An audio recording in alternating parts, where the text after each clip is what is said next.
श्री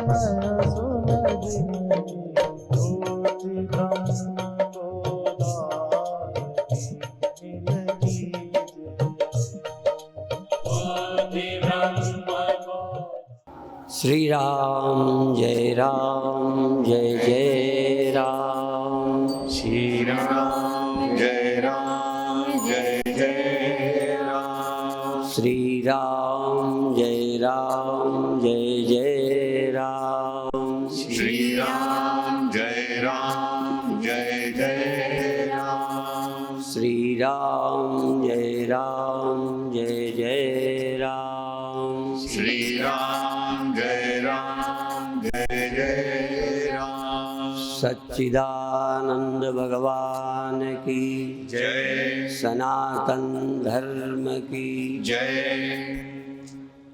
अभी अभी बहुत अच्छे गीत के माध्यम से सुन रहे थे। तुमने आंगन नहीं पुहारा, कैसे आएंगे भगवान, अर्थात जहाँ जगह अच्छी नहीं है। मैं थोड़ा बदल के बोल दूँ, क्योंकि आदमी के मन में पहले बहुत कन्फ्यूज़न है, पर है सब सही।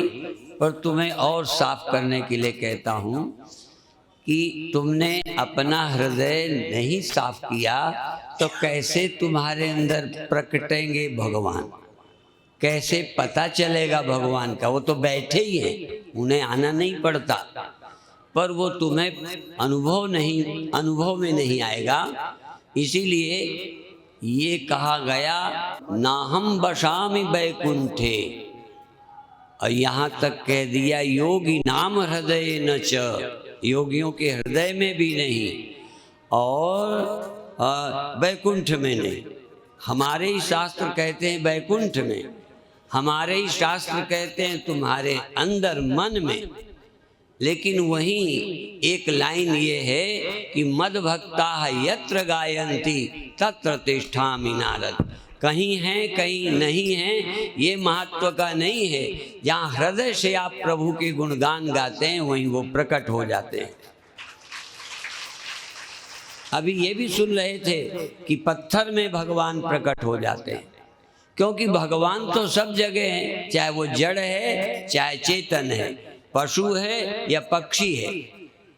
भारत के भक्तों के द्वारा ये स्पष्ट हुआ कि कुत्ते में दिख गए, गधे में दिख गए, पक्षियों में दिख गए, पेड़ों में दिख गए। जिनके अंदर भाव था उन्हें दिख गए, पर उस भाव की अभिव्यक्ति के लिए बहुत आवश्यक है श्रद्धा भक्ति। अभी अभी मैं सोचता रहा था कि सफाई की क्या जरूरत। हमको जब आए पता नहीं शुद्ध हृदय था कि अशुद्ध था, बहुत शीघ्रता से भगवान के विषय में सुनने को मिला और ऐसे लगा जैसे हमारे हृदय में है, पर फिर भी लगा हृदय में बैठे हुए हमें लाभ क्यों नहीं पहुंचाता। तब पता चला हृदय की शुद्धि नहीं है। देखो ब्रह्म सब जगह है, ब्रह्म तुम में है, पर शांति क्यों नहीं? क्यों? उस ब्रह्म को माया ने आवृत कर रखा है, तो ब्रह्मता तो दिखती नहीं, अहंता और ममता दिखती है। मैं और तुम ये सच लगते हैं, वह गायब है। सुनने पर, ध्यान देने पर, चिंतन करने पे लगता भी है कि भाई ब्रह्म सब में है, पर हम फिर व्यक्ति के व्यक्ति। क्यों? जब तक हम अपने अहम की पूर्ति के लिए सब काम करते रहेंगे, तब तक अहंता बकरे की तरह और मजबूत होती रहेगी। जैसे बकरे को कई लोग खूब चराते हैं, बहुत तगड़ा करते हैं, उतना औरों की चिंता नहीं, जिसमें लाभ होता है वो हम करते हैं। तो बकरे को बेचने के पहले वो कटने को बेचा जाए, इसके पहले तगड़ा किया जाता है।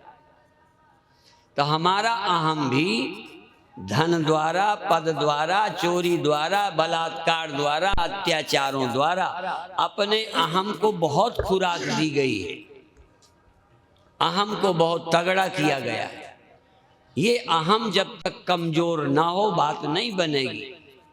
या तो फिर बलि, तो उसको तो ये कहते हैं ना लोग, pride goes before A fall. अहंकारी तो निश्चित नीचाई देखता है, घमंडी का सिर नीचा होता है। जितने अहंकारी हैं बात बात में अपमानित होते हैं। कोई उठ के खड़ा नहीं हुआ तो तुम्हारा गया सब कुछ। इसका मतलब हम अहम को खुराक दे रहे हैं। सुना है रावण के 10 मुख थे, हमारे 19 हैं। 10 इंद्रियां तो हैं, पर उपनिषद में मांडूक्य में एको नविंशति मुखा कहा है। 19 मुखों से हम खाते हैं। अंत में मैं कहूं, अविद्या के कारण परमात्मा में, पूर्णता में, एक अद्वितीयता में पर्दा पड़ा है, जिसके कारण अहंता और ममता, मैं और मेरा, त्वंता, त्वत और त्वंता, तुम, मैं और मोर तोर तय माया, जेहि बश कीने जीव निकाया।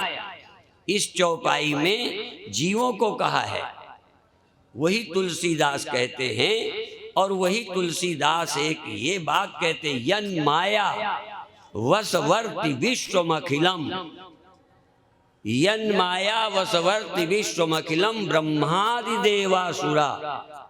ब्रह्मा को ले लिया, अर्थात ऐसा लगता है एक के अलावा सब जीव ही हैं, क्योंकि एक चौपाई में जेहि बस कीने जीव, संपूर्ण जीवों को वश में किया है। यदि माया के वश में ब्रह्मा है तो ब्रह्मा भी जीव ही हो गए। यन माया वसवर्ति विश्वमखिलम ब्रह्मादि देवासुरा, यत् सत्वाद मृषैव भाति सकलम रज्जौ यथा हेर्ब्रह्मा। जिसके कारण अनेक सत्य लगते हैं, सब अनेक सत्य लगते, एक नजर नहीं आता। एक नजर आने के लिए पहले भूमिका है कि मैं दूसरे को दुख ना दूं, दूसरे को प्रेम करूं, दूसरे के दुख जो दूर कर सकता हूं करूं। जो मेरे हाथ में नहीं है, नहीं। अज्ञानी व्यक्ति जिसके अंदर अभी अहंता है, मैं हूं, यदि मैं का बाध हो जाए उसके लिए शास्त्र की कोई आज्ञा नहीं है, क्योंकि वो तो ब्रह्म ही है। ब्रह्म को कौन आज्ञा देगा? इसलिए जब तक मैं अहंता में हूं, ममता में हूं, अहंता ममता मुझे दुख देती है, तब तक मेरा कर्तव्य है कि मैं हूं तो किसी दूसरे को, तुमको सेवा करूं, तुम्हारे कष्ट दूर करूं, तुम्हें प्रेम दूं।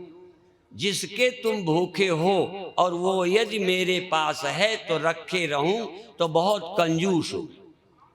जैसे धनी आदमी भूखे को भी सहायता न करे, तो इसका मतलब धन क्या है? धनी तुम कहलाने के लिए धन जोड़े हो, लेकिन निर्धन के काम नहीं आए। ताकत तुम्हारी इतनी है कि दूसरे की रक्षा कर सकते थे, रक्षा तो की नहीं, सताया। और तुम कैसे अहंता को पार करोगे? इसलिए जब तक मेरे अंदर अहंता है, अहंकार है, तब तक मैं अपने अहंकार को शुद्ध करूं, पवित्र करूं, अर्थात दूसरे की सेवा, दूसरे की सहायता, किसी भी तरीके से, वाणी से भी मैं प्यार दे सकता हूं, विचारों से मैं सम्मान दे सकता हूं। देने में क्या है? और जितना दोगे, यदि थोड़ा विवेक साथ में है, मोक्ष की इच्छा है, तो देने से अहंता कम होगी। मूर्ख की अहंता दान से बढ़ती है। जो मुमुक्षु नहीं है, कल्याण में जिनकी ज़्यादा गहरी सोच नहीं है, उनके पुण्य भी उन्हें अहंकारी बनाते हैं। हमारे गुरुओं ने एक जगह कहा है, गंगा किया, स्नान किया, तप किया और मन में किया गुमान। मन में गुमान किया, उनके पुण्य कैसे होते हैं? ज्यों कुंजर स्नान, जैसे हाथी स्नान करके धूल डालता है। पुण्य करने वाले का यदि अहंकार बढ़े, सेवा करने वाले का अहंकार बढ़े, तो समझो आप हाथी ही हैं। इतना अच्छे काम करके क्या कर लिया? जो बंधन करने वाला है उसे बढ़ाया। अहंता बढ़ाती है, अहंता बंधन करती है, अहंता दुख देती है। तुम अहंता को बढ़ा रहे हो पुण्य करके। ये ध्यान रखो, पाप से ज्यादा खतरनाक है पुण्य। हमने अपने गुरुओं से एक दृष्टांत तो सुना था कि एक के घर में बिल्ली मर गई, तो किसी ने कहा इसे फेंक आओ, नहीं बदबू करेगी। तो वो बिल्ली को, मरी बिल्ली को फेंकने बाहर गए।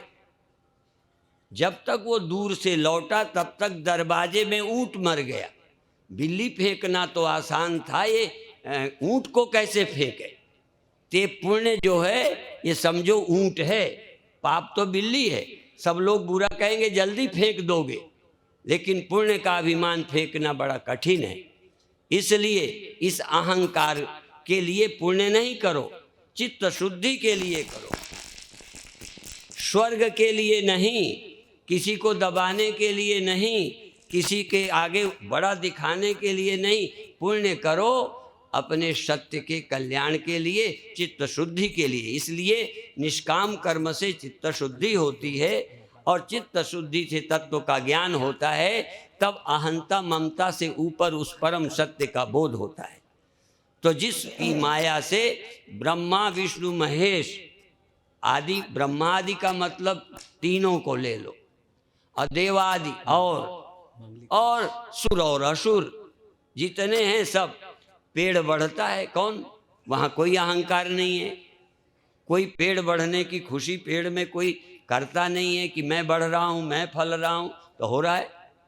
तो सारी दुनिया में जब परमात्मा की प्रकृति ही काम करती है, तो यहाँ तुम में कौन काम करता है? प्रकृति।